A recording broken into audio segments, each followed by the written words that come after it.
There's a myriad of choice when it comes to choosing a bike that will whisk you away on a long adventure. Historically, touring bikes were big and expensive.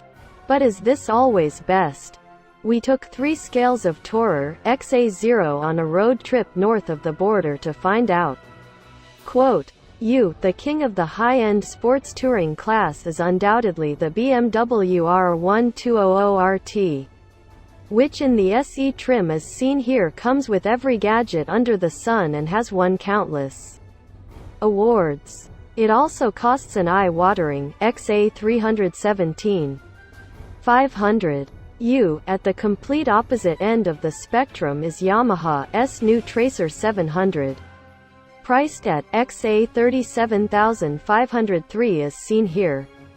Using the same 689cc parallel twin as used in the award-winning MT-07.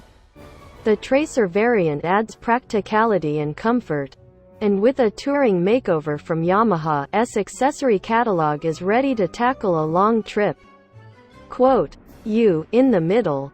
Representing the ever-popular adventure bike category is Kawasaki's often overlooked Versys 1000.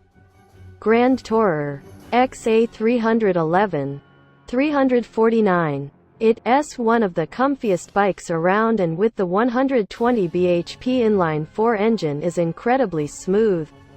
Quote, to read the full test, pick up a copy of the XA0